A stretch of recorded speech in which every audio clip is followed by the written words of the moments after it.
जरा सोचिए, एक 30 इंच जितनी चौड़ी ऑयल कोटेड पाइप अगर आपको बिजली के फुर्ती से अपने अंदर ले ले। यह 5 लोग अपने आप को ऐसे ही दिल दहला देने वाली परिस्थिति में पाते हैं, लेकिन इन 5 लोगों में से सिर्फ एक ही लोग जिंदा बच पाता है अपनी अनसुनी कहानी को दुनिया के सामने रखने के लिए। और एक गोप्रो कैमरा जो इनमें से एक इंसान के सूट में लगा हुआ था और ये सब रिकॉर्ड कर रहा था। और इस कैमरे के अंदर मौजूद दृश्य आपके हाथ पांव कांपने के लिए मजबूर कर देगा।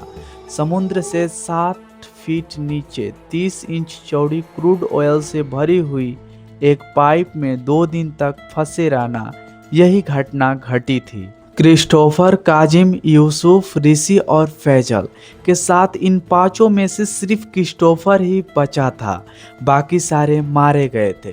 पाइप में फंसे रहने के बाद इनके साथ जो हरकतें हुई वह बहुत ही भयानक और दिल दहला देने वाली थी।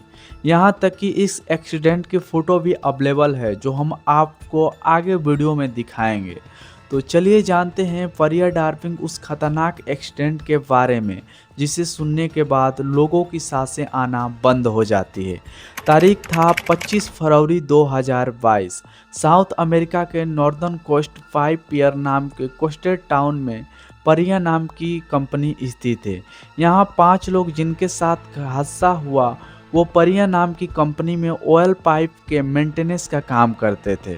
उसी दिन यह लोग पाइप लाइन के एक ऐसे हिस्से में काम कर रहे थे जो काफ़ी समय से बंद पड़ी थी। यह एक यूएसए पाइपलाइन था जिसके एक हिस्से में ऑयल टैंकर अपने कच्चे तेल को अनलोड करती थी, जिसे वर्थ 5 कहा जाता था।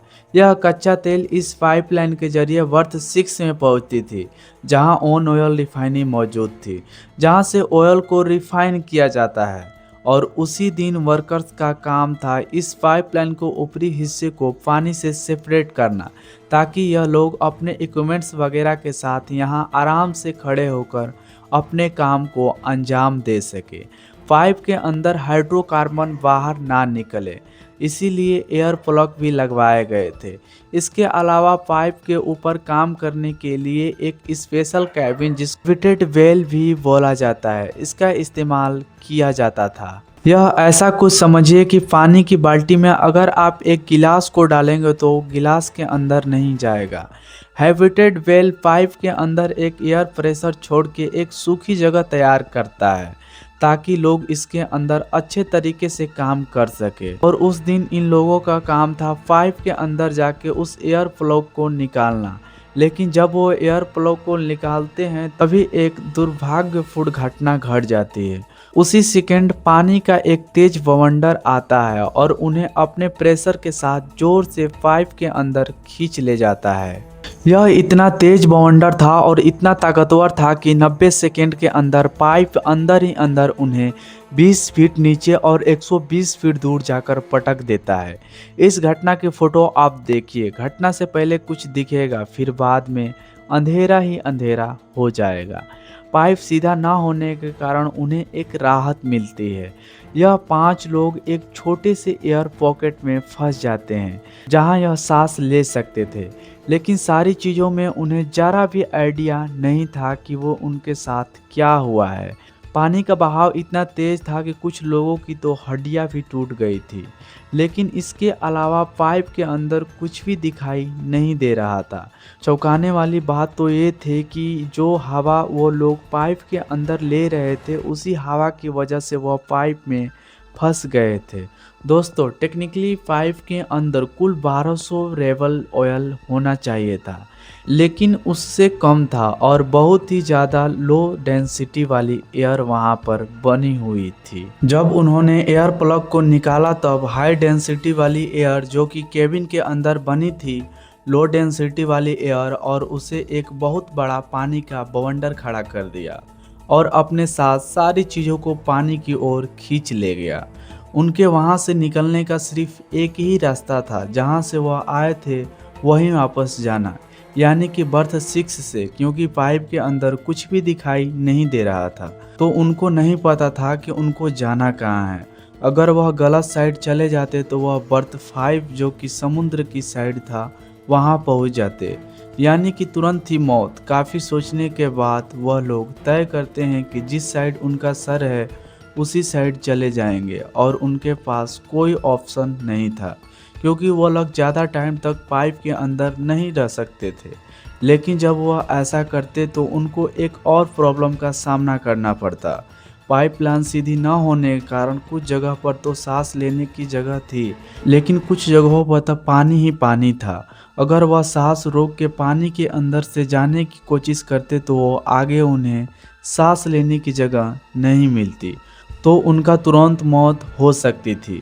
इस जगह से क्रिस्टोफर और फैजल डिसाइड करते हैं कि वो आगे अकेले जाएंगे। उनका प्लान बहुत ही सिंपल था। दोनों अकेले बाहर निकलकर तीनों के लिए मदद भेजेंगे। वह दोनों आगे की तरफ बढ़ते हैं और वह दो और एयर पॉकेट में फंस जाते हैं, और वहां पर एक चमत्कार होता है। उनको महसूस होता है कि ऑक्सीजन टैंक उनके सामने पड़ा है। अब जिस वजह से वह पानी के अंदर ज़्यादा देर के लिए जा सकते थे, लेकिन प्रॉब्लम यही थी कि अंधेरा होने के कारण नहीं दिख रहा था यह ऑक्सीजन टैंक के अंदर कितना ऑक्सीजन है। ऑक्सीजन टैंक खत्म होने वाला था, लेकिन उसी वक्त एक चीज़ से टकराते हैं, और वो चीज़ थी एक और ऑक्सीजन टैंक।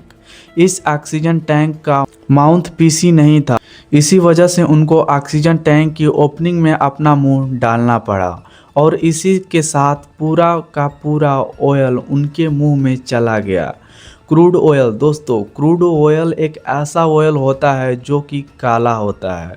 उससे पेट्रोल डीजल बनाया जाता है। अगर मुंह और आंखों में चला जाए तो बहुत जलन होती है। उस वक्त फैजल का भी ऑक्सीजन टैंक खत्म हो चुका था और उसकी हड्डियां टूटने के कारण बहुत ही ज़्यादा दर्द में था। तो इस वजह से क्रिस्टोफर को आगे अकेले जाना पड़ा। 2 घंटे मकसद करने के बाद उसका ऑक्सीजन टैंक और एक चीज़ से टकराता है, और वह चीज़ थी पाइप का वेंट। यह बात जानकर वह बहुत खुश हुआ और दुखी भी हुआ, क्योंकि यहाँ पर एक और बर्थ 6 की ओपनिंग हो सकती थी जहाँ से वह बाहर निकला जा सकता था, या फिर बर्थ 5 की ओपनिंग जो कि पूरी तरीके से बंद पड़ी थी। पाइप में पानी कम होने के कारण उसका तैरकर ऊपर पाइप के बाहर निकालना नामुमकिन था, तो यह भी एक बड़ी प्रॉब्लम बन गई थी। तो वह पाइप को जोर जोर से मारने लगा और आवाज़ करने लगा। उसी वक्त कुछ रेस्क्यू उसकी आवाज़ सुनते हैं और उसके लिए एक चैन डालकर उसको बाहर निकालते हैं। जैसे ही क्रिस्टोफर बाहर आता है तो वह पहली चीज़ यही बोलता है, उनके 4 दोस्त अभी भी पाइप के अंदर जिंदा है और उनको मदद की सख्त ज़रूरत है। यहाँ पर उन लोगों को ओनाइल को धीरे धीरे एक्सट्रैक्ट करना चाहिए था या कुछ रेस्क्यू मेथड अपनाना चाहिए था। कंपनी के रेस्क्यूअर उनकी मदद करने जाने ही वाले थे, पर कंपनी उनको जाने की परमिशन नहीं दी क्योंकि कंपनी के पास ज़्यादा बड़े ऑक्सीजन सिलेंडर नहीं थे। अगर रेस्क्यूअर नीचे जाते तो उनकी जान भी खतरे में हो सकती थी। यह बात सुनते ही क्रिस्टोफर अपने दोस्तों को बचाने जाने ही वाला, बट कंपनी ने उसको जाने से रोक लिया। जब क्रिस्टोफर ने सारी चीजें बताई तो रेस्क्यूअर उस वाइफ को ठोक ठोक कर मारने लगे ताकि पता लग सके कि चारों लोग एग्जैक्ट कहाँ हैं, और यहाँ तक कि चारों लोग भी वाइफ को मारकर रिसोर्ट भी कर रहे थे।